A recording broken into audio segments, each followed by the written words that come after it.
নির্বাচন সম্পর্কে আমাদের অনেক অভিযোগ আছে। আমরা মনে করি মানুষের রায় থাকলেও এই নির্বাচনে কিছু ম্যালপ্র্যাকটিস, ম্যানিপুলেশন নির্বাচন কমিশন এবং সেন্ট্রাল গভর্নমেন্টের মধ্যে দিয়ে আমরা বুঝেছি। কারণ এই নির্বাচনে সবথেকে বেশি মানুষ মারা গেছে এসআইআর প্রক্রিয়া শুরু হওয়া থেকে। তো সেই ক্ষেত্রে এত সবের পরও মানুষের রায়কে আমরা সম্মান জানিয়ে এই সরকারকে প্রথম আমরা অভিনন্দন জানিয়েছি। এক সময় এই মুখ্যমন্ত্রীর সঙ্গে একসঙ্গে আমরা ছাত্র রাজনীতি করেছি, তারপরে তিনি কংগ্রেস থেকে তৃণমূল গেছেন, তৃণমূল থেকে বিজেপি গেছেন, আজকে মুখ্যমন্ত্রী হয়েছেন। তো প্রথমেই আমার আশা ছিল যে ছাত্র রাজনীতি করা লোকেরা তারা আর যাই হোক, তারা এই যে জিরো টলারেন্স কথাটা আছে, আইন শৃঙ্খলার বিষয়ে তারা কোনো জায়গায় অসভ্যতামি বরদাস্ত করবে না। তো গতকাল আমি যে জেলা থেকে আমি বিলং করি, সেই জেলা থেকে মুখ্যমন্ত্রীও বিলং করেন, পূর্ব মেদিনীপুর, সেই জেলার ত্রাণ দিতে গিয়ে আমার গাড়ি আক্রান্ত হয়, আমার সঙ্গে অন্যান্য গাড়ি আক্রান্ত হয় এবং গাড়ির কাঁচ ভেঙে দেয়। তার কারণ বিজয় মিছিলের নামে অসভ্যতামি রাস্তার উপর দিয়ে, এবং পুলিশ প্রশাসন বলছে আমরা হয়রান হয়ে যাচ্ছি। এটা বহু জায়গায় ঘটছে। বিজেপি নেতৃত্ব বলছে যে আমরা এটা পছন্দ করি না, অন্য দলের লোক এসে করছে। তাহলে তারা কি করে করতে পারছে? কে তাদের পারমিশন দিচ্ছে? এ তো বিজয় মিছিল থেকে এসে আমাদের গাড়িকে আক্রমণ করা হবে। আমি এটা কিন্তু আশা করি না।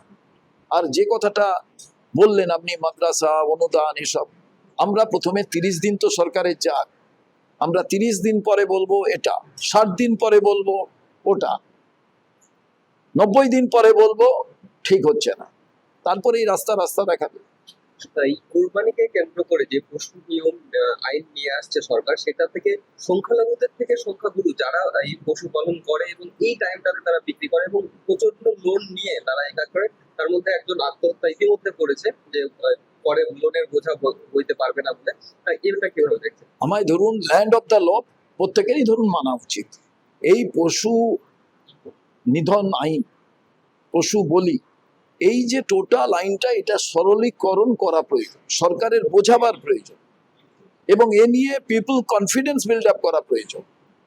আইন অনেক থাকে, কিন্তু তার ইমপ্লিমেন্টেশনের ক্ষেত্রে সরকারকে অনেক কিছু ভেবে চিনতে, তার পরিস্থিতি বজায় রেখে পরিবেশ দূষণ, শব্দ দূষণ, সামাজিক প্রেক্ষাপট এর ওপরে গ্রহণ করতে হয়। এটা অনেকে ভাবছেন যে কুরবানিকে কেন্দ্র করে বিষয়, এটা হিন্দু মুসলমানকে কেন্দ্র করে বিষয় নয়। এই পশু কেন্দ্রিক যে বিষয়টা, এর সঙ্গে অনেক বড় অর্থনীতি যুক্ত আছে, এর সঙ্গে পারিবারিক সচ্ছলতা, পারিবারিক ভরণ পোষণ, অনেক কিছু এর সঙ্গে যুক্ত আছে। সেগুলোকে একত্রিত করেই কিন্তু বিষয়টাকে দেখা প্রয়োজন। আমার মনে হয় সরকার যাতে তড়িঘড়ি কোনো সিদ্ধান্ত গ্রহণ না করে, তার কারণ বাস্তবের সঙ্গে আইনের সমন্বয় ঘটানোটাই সরকারের সব থেকে বড় চমকপ্রদ জিনিস। এত হুট করে যদি ভাবে যে এটা টুইঙ্কল টুইঙ্কল লিটল আই, কিংবা এটা যদি ভাবে যে ইনস্ট্যান্ট কফি, সেটা কিন্তু নয়।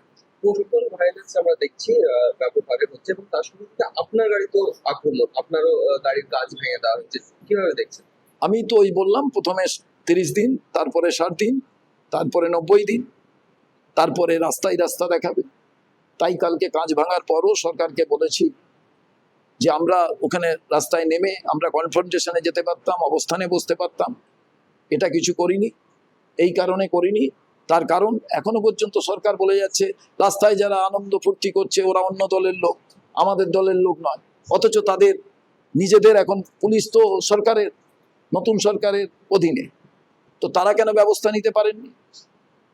কেন পার্ক সার্কাসের ব্যাপারে আইবি অগ্রিম পুলিশকে কেন ইনফরমেশন দিতে পারেনি? এখানে অবাঞ্ছিত লোকেরা জড়ো হবে, এখানে গোলমাল করতে পারে, পুলিশ আক্রান্ত হতে পারে।